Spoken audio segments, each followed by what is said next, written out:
सिद्धि विनायकाय नमः। आज मैं आपके समक्ष उपनिषद श्रीमद् भागवत गीता ग्रंथ के अतिरिक्त श्री शिव महापुराण कथन का प्रवचन करूंगा, जिसको सुनकर आप श्रावण मास कृष्ण पक्ष के महीने में अपने जीवन में यथार्थ लाभ प्राप्त कर सकते हैं। मैं ये प्रवचन रुद्र संहिता सती खंड के अंतर्गत करूंगा। काम और रथ का बसंत के साथ कैलाश में गमन। सूतवाच इत्याकर्णस्य वचस्तस्य ब्राह्मणो हि प्रजापते प्रसन्न मानसो भूत्वा तम प्रवाच सा नारदः।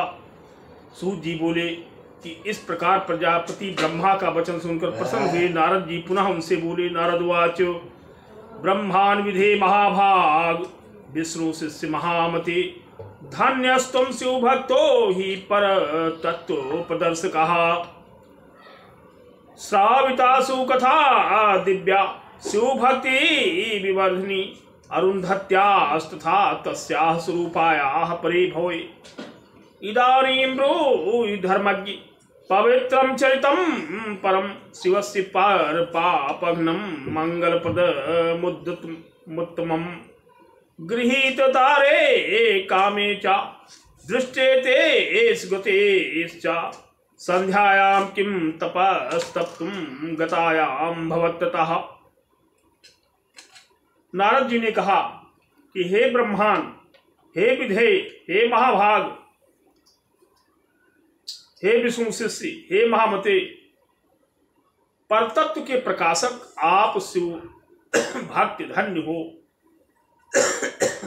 अरुंधति की परशु में होने वाली भक्त की कथा, जो दिव्य एवं शिव भक्ति को बढ़ाने वाली है, उसे मुझे पुनः सुनाइए। हे धर्मज्ञ, शिव का परम चरित्र जो संपूर्ण पापों का विनाशक है तथा मंगलों को प्रदान करने वाला है, उसे सुनाइए। जब काम ने रथ को प्राप्त कर लिया और सभी ब्रह्मा तथा उनके मानस पुत्र चले गए, तब संध्या जब रक्त होकर तप करने चली गई, तब क्या हुआ? सूत प्रवाच इत श्रुत्वा वचस्तस्यैर्वै भावितात्मनः सुप्रसन्नतरो भूत्वा ब्रह्मा वचनं ब्रवीत। सूत जी बोले, इस प्रकार आत्म तत्वज्ञ देवर्षि नारद के वचन को सुनकर प्रसन्न होकर ब्रह्मा जी बोले, ब्रह्मोवाच शृणु नारद विपेन्द्र तदेव चरितं शुभं शिवलीलान्वितं भक्त्या धन्यस्तुं शिव सेवकः। अहं विमोहितस्तात् यदैवान्तरहितः पुरा चिन्त्यं तदाहं तच्छम्भो भा वाक्ये विसार्जितः। चिन्तयित्वा चिरं चित्ते शिव माया विमोहितः शिवेच्छेस्यारं कार्यमिहि तच्छृणुस्व वदामि। अथ हम गमं तत्र यत्र यक्षा दक्षादयः स्थिताः सरितं मदनं दृष्ट्वा समदोऽहं हि किंचन दक्षमाभास्य सुप्रीत्या प्राणपुत्रांस नारद। अवोचं वचनं सोऽहं शिव माया विमोहितः। ब्रह्मा जी बोले कि हे विपेंद्र नारद, शिव लीला से परिपूर्ण अब उसी महान कल्याणदायक शिव के चरित्र को सुनो। तुम धन्य हो जो शिव में तुम्हारी भक्ति है। हे तात, जब मैं शिव की माया से मोहित होकर अंतर्ध्यान हो गया, तब शिव के विषय युक्त वचनों से दुखी होकर अपने मन में विचार करने लगा। शिव माया से मोहित हुआ मैं बहुत देर तक चित्त में विचार करता हुआ उनसे किस प्रकार ईर्ष्या करने लगा, उसे हे नारद सुनो। मैं मदन तथा कामदेव को देखकर अहंकार में भरा हुआ दक्षाद के पास आया।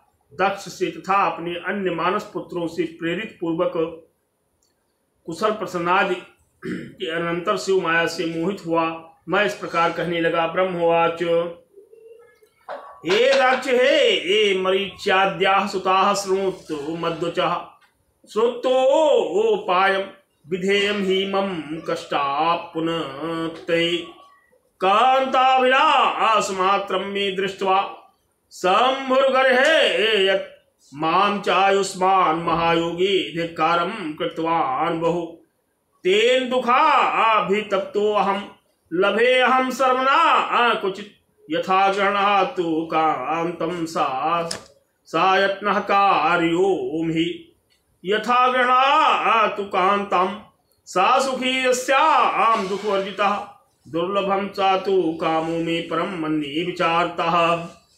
ब्रह्मा जी बोले कि हे दक्ष तथा हे मरीच्याद पुत्रों, मेरी बात सुनो और उसे सुनकर मेरे कष्टों को दूर करने का उपाय करो। महायोगी शिव ने हमें तथा तुम लोगों को स्त्री संग की अभिलाषा देखकर धिक्कार करते हुए बहुत बड़ी निंदा की। उस धिक्कार के कारण दुख हुए मुझे को चैन नहीं मिलता। अतः जिस प्रकार भी हो ऐसा यत्न करो कि महादेव जी स्त्री ग्रहण करें, तब वह दार परिग्रह करेंगे तथा हमारा वह दुख दूर होगा। किंतु विचार करने पर ऐसा प्रतीत होता है कि यह कार्य बड़ा दुष्कर है। कांताविलास मात्रम में दृष्ट्वा संभुर्गृह्यात् मुनीनां पुरतः कस्मात् सा कांतां संगृहीष्यति। का वा नारे त्रिलोके अस्मिन् या भक्ते मनः स्थिता योगमार्गं वज्ञाप्तस्य मोहं करिष्यति। मन्मथोऽपि समर्थो नो भविष्यत्यस्य मोहिनी नितान्त योगे रामाणां नामापि सहते नासः अगृहीते स्नाचयो हरिण कथयादिना मध्यमासा भवेत सृष्टि अस्तद्वाच्वा नान्ये वारिताः। जब उन्होंने मुनियों समक्ष ही मेरे कांता परिग्रह की अभिलाषा मात्र से मुझे धिक्कारा तो भला वह स्वयं किस प्रकार स्त्री ग्रहण करेंगे।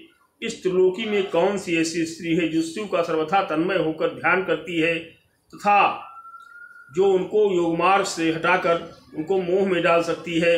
इन्हें मोह प्राप्त करने में कामनी समर्थ नहीं है, क्योंकि वह नितांत महायोगी हैं। स्त्रियों के नाम को भी नहीं सहन कर सकते। जो कथादि प्रसंग के द्वारा भी स्त्री का नाम नहीं सहन कर सकता, भला वो वाणी में स्त्री का ग्रहण किस प्रकार शिष्ट कर्म में प्रवृत्त हो सकता है।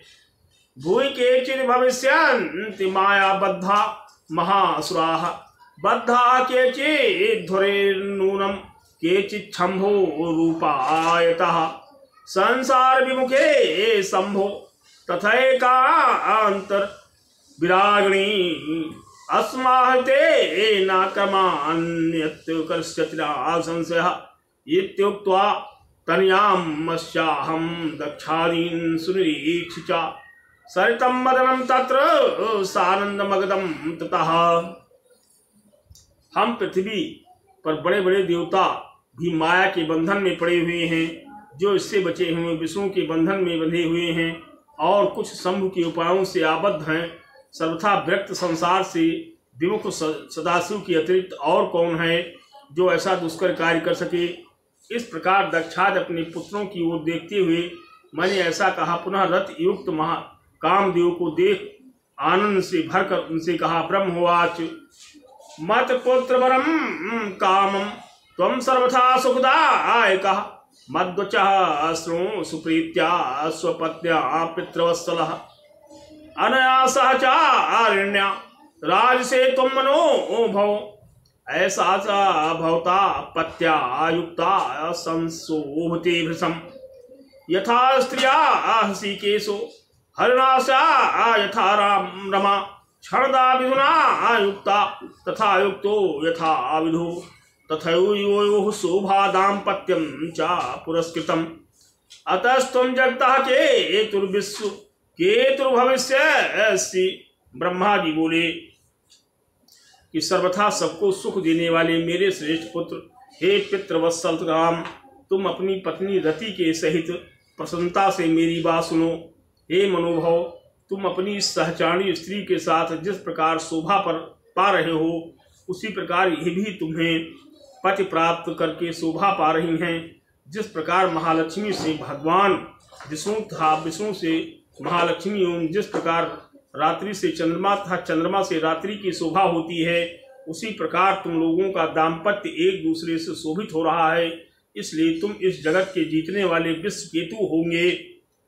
जगद्धिता आयवस्तुम मोहयसो पिनाकिनम यथा सुसुम्नः शंभो कुर्यादार परे गृहम बिजने स्निग्ध देशे तु पर्वते सरः सूचा यत्र यत्र प्रयाति सहस्त्र तत्रानयः सः मोहयितुं यतात्मानं वनिता विमुखं हरम् त्वदृत्ते वित्ते नान्यः कश्चिदस्य विमोहकः भूते हरे सानुरागे भवतोऽपि मनो भवः सापोपशान्तिर्भविता तस्मादात्महितं कुरु सानुरागो वरारोहां यदिच्छति महेश्वरः तदा भोऽपि योग्यार्यस्त्वां च संतारिष्यति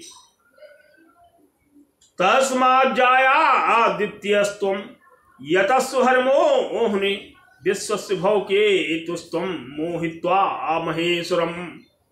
हे वत्स, तुम संसार के हित की इच्छा से महादेव को मोहित करो, जिससे प्रसन्न होकर शंकर विवाह करें और निर्जन स्थान में अपना उत्तम प्रदेश में पर्वत में अथवा तालाब में कहीं जहाँ कहीं भी शिव जी जाएं, वहाँ तुम इस अपनी पत्नी के साथ जाकर इस जितेंद्रिय स्त्री सुख से रहित शंकर को मोहित करो। इस जगत में तुम्हें छोड़कर और कोई दूसरा इनको नष्ट मोह में डालने वाला नहीं है। हे मनोभव, जब शंकर जी स्त्री में अनुराग सानुराग हो जाएंगे तो तुम्हें भी साप की शांति हो जाएगी और तुम इस कार्य से आत्मकल्याण समझो। जब महेश्वर काम के वशीभूत होकर सानुराग स्त्री की अभिलाषा करेंगे तो वह आर्य तुम्हें भी तार देंगे। इसलिए तुम अपनी स्त्री को साथ लेकर शंकर को मोहित करने का प्रयत्न करो और तुम महेश्वर को मोहित करने से सारे विश्व में श्रेष्ठता को प्राप्त करोगे। इति श्रुत्वा आवचो मे ही जनकस्य ए जगत प्रभु वाच मन्मथ तथ्यम सदा ताम जगताम पतिम। ब्रह्मा जी बोले, इस संसार के प्रभु अपने पिता मुझ ब्रह्मा की बात सुनकर वो कामदेव मुझसे कहने लगा, ब्रह्म मन्मथ वाच करिष्ये अहम तो विभो वचनाच्छंभो मोहनम किम तो यो सिन्न महास्त्रम में तत्कांताम भगवन् सृज मया सम्मोहिते संभो या तस्यान्मोहनम कर्तव्यमधुना धातस्तत्रोपायं परम कुरु। कामदेव ने कहा, हे प्रभु, मैं आपको या आपकी आज्ञा के अनुसार शिव को मोहित करूंगा, किंतु हे प्रभु, स्त्री ही मेरा मुख्य अस्त्र है, अतः शंकर के योग्य स्त्री का निर्माण कीजिए। हे धातु हो, शिव को मोहित करने के लिए जिस स्त्री से उनको मोह हो उसे शीघ्र ही आप उत्पन्न करने का प्रयत्न कीजिए। ब्रह्मवाच एवं वादने कंदर्पे धाता हंसा प्रजापति कथा सम्मोहिनी यो वसावित में चिंता आमयाम हम चिंताविष्टस्य में यस्य निःश्वासो यो विनिःसृतः तस्मात् वसन्तः संजातः पुष्पभ्रातृविभूषितः सोराराजीव संकाशः फुल्लतामरसेक्षणः सन्ध्योदिताखण्ड शशि प्रत्यमास्यः सुनासिकः सारंगवच्च रणावर्तः श्याम कुंजित मूर्ध्वजः संध्यांशो माली सदृशः कुंडलद्वये मंडितः। ब्रह्मा जी ने कहा, इस प्रकार कामदेव की बात सुनकर मैं ब्रह्मा था प्रजापति दक्ष अपने मन में विचार करने लगे कि किस प्रकार की स्त्री से शिव को मोहित किया जाए। इस प्रकार चिंता में निमग्न हुए मेरे द्वारा जो श्वास निकला उसी से पुष्प समूहों से विभूषित बसंत उत्पन्न हुआ और उस बसंत के शरीर की कांत लाल कमल के समान थी और उसकी आंखें भी लाल कमल से के समान थी। उसका मुख संध्याकालीन उदय होते हुए पूर्णमासी के चंद्रमा के समान मनोहर था। उनकी नासिका भी बहुत सुंदर थी। उसके चरण के आवत सारंग के समान था, बाल घंघराले एवं काले थे। संध्याकालीन सूर्य के समान 2 कुंडलों से उसे शोभित पा रहा था। प्रमत्ते भक्ति पीनायत्तो दोरु न तांस कहा कम्बुग्रीवा सुवेस्तीर्ण हृदय पीन सम्मुख सर्वांग सुंदर श्याम संपूर्ण सर्वलक्षण दर्शनी तमः सर्वमोहन कामवर्धन ऐतादृशे समुत्पन्नी वसंते कुसुमाग्रे वो वायु सुरभि पादपाप्ये पुष्पिताः पिकाविने दुः सत्सः पंचमं मधुरसुरा प्रफुल्ल पद्मा भवन सरस्ये स्वच्छ पुष्कराः तमुत्पत्र महं वीक्षितदा तादृशमुत्तमं हिरण्यगर्भो मदन मगधं मधुरं वचः।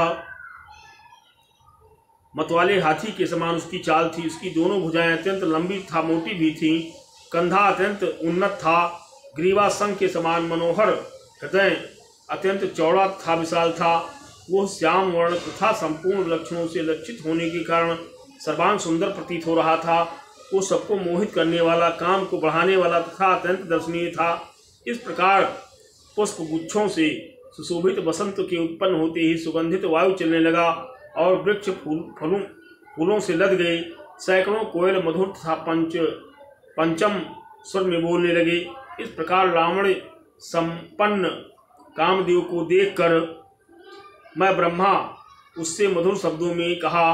ब्रह्मवाच एवं सा मनमथ निभा सदा सहचरो भवत आनुकूल्यम तो कृतम सर्वदेव करिष्यति यथाग्निः पवनो मित्रं सर्वतोप करिष्यति तथायं भवतो मित्रं सदा त्वां नुयास्यति वसुतेरन्त हेतुत्वाद् वसन्ताख्यो भवत्ययं तवानुगमनं कर्म तथा लोकानुरंजनम असो वसंत सिंगारो वासंतो मलयारिलः भवेत् सुहृदो भावः सदा त्वद्वसवर्तिनः। ब्रह्मा जी बोले, हे मनमथ, यह बसंत अब तुम्हारे अनुकूल मित्र उत्पन्न हुआ है। अब ये तुम्हारी सब प्रकार से सहायता करेगा। जिस प्रकार अग्नि का मित्र बनकर पवन सदैव उसका उपकार करता रहता है, उसी प्रकार यह बसंत भी मित्र बनकर तुम्हारे साथ निवास करेगा और रमण में हेतु होने के कारण ये तुम्हारे साथ निवास करेगा, इसलिए इसका नाम बसंत होगा। लोक का अनुरंजन तथा तुम्हारा अनुगमन ही इसके कार्य हैं। बसंत कालीन ये मलयानिल इस बसंत का श्रृंगार बनकर इसके मित्र रूप से बना रहेगा, जो सदैव तुम्हारे अधीन रहेगा।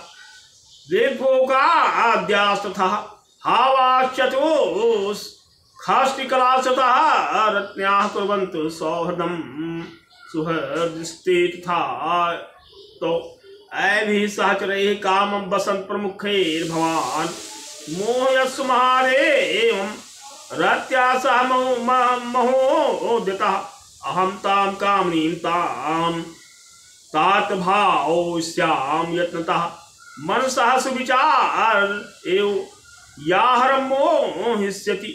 जिस प्रकार तुम्हारे मित्र रहते हैं, उसी प्रकार ये विभोग आदि हाव तथा 64 कलाएं रथ के साथ मैत्री भाव से रहे हैं। अब हे काम, तुम अपने इन प्रमुख सहचरों तथा रथ के साथ उद्यत होकर महादेव जी को मोहित करो। और हे तात, अब मैं यत्न पूर्वक मन से अच्छी तरह सोच विचार कर उस कामनी को उत्पन्न करूंगा जो शंकर को मोहित करने में समर्थ है। ब्रह्मवाच एवं मुक्त्वा मया कामः सूर्येष्ठेन हर्षितः ननाम चरणों में अपि सह पत्नी सहितस्तदा दक्षं प्रणम्यतान् सर्वान् मानसान् विवाद्य च यत्रात्मा गतवान् शंभुवस्त स्थानं मन्मथो यो। इस श्री शिव महापुराणे द्वितीयायां रुद्र संहितां सती चरित्रे द्वितीय सती खंडे बसंत स्वरूपूर्णम नामाष्टमोध्याय। ब्रह्मा जी बोले, इस प्रकार मेरे कहे जाने के अनंतर पत्नी सहित उस काम ने मेरे चरणों में प्रणाम किया पुनः दक्ष एवं मेरे मानस पुत्रों को प्रणाम करके जिस स्थान में स्वयं शंकर जी गए थे उसी स्थान पर चला गया। जय हिंद, जय भारत। अब कृपया आप लोगों से अनुरोध है कि आप मेरे शिव पुराण कथा को सुनकर पसंद करने पर अधिक से अधिक संख्या में लाइक करें, सब्सक्राइब करें, जिससे कि पूरे विश्व में धर्म का प्रचार प्रसार फैल सके।